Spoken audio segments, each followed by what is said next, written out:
Piglalaoman ng makalipat sa Bayanihan Village sa Barangay Pacol ang mga okupante kaini sa masunod na semana. Naipatugdok na kaya ang 200 sa 300 na housing units digdi. Pigdatrabaho pa ang permanenteng restrooms digdi alagad na ikabit na ang linya ng tubig asin kuryente sa lugar. May report si Joel Sulina. Masunod pang mga aldaw o sa masunod na semana pa, pinaglalaom ang mga kalipat formalmente ang mga magiging okupante ka modular housing o Bayanihan Village sa Barangay Pacol. Nasaro sa mga proyekto kang DSUD asing kang gobyerno lokal para sa mga na-displaced na mga residente huliman kang gigibuhong pagkonstruer kang primerong rental housing sa Barangay Lerma. Sigun kay Alcalde Lenny Robredo, Biyernes kan sarong semana, binisita kan sa iyang grupo ang ongoing na construction asin pagpapatindog kang total na 300 na mga modular housing sa nasambit na village kung saan igwa ng inisyal na 200 na units ang nahaman kan DSUD sa lugar. Igwa namang linya ng tubig asin supply ng kuryente ang Bayanihan Village sa Pacol. Ini sa tabang kang Caso Reco 2, MNWD asin kan City Engineering Office, Building Maintenance and Engineering Efficiency and Conservation Office. Alagad ongoing pa ang pagpapatugdog ang permanenteng magiging restroom asin bathroom sa lugar o mo temporaryo pa sana ang naitugdok digdi na common restroom na iyong pinaghahalat pa kan DSUD asin kang kontraktor kay niya na ma-deliver ang mga materyales para sa nasambit na pasilidad.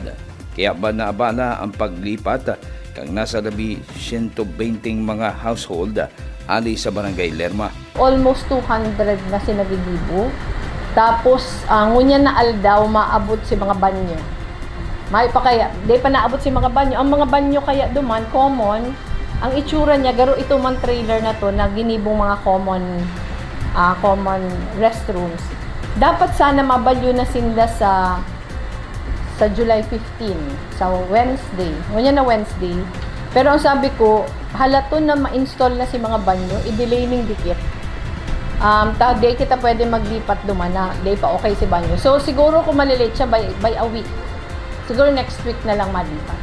Sinabi man kang alkalde na pwede nang inutong darahon ang mga gamit muna para man mapuuna na ang inisyal na pagpapakaray kan mga na-turnover na ng susi na residente kan Lerma na igwa ng designadong unit sa intang magiging temporaryong o okuparon na unit madesignar man ang lokal na gobyerno kan Syudad Dignaga ning shuttle service sa Bayanihan Village sa Pacol aga asin sa hapon para man magsundo asin hatod kan mga pasahero urog na sa mga estudyante asin nagtatrabaho sa sentro kang syudad mantang sinda matinir sa loob ng 11 na bulan sa paghalata na matapos ang rental housing na para sa sainda sa Barangay Lerma. Piga asikaso tata ma-provide ditang shuttle.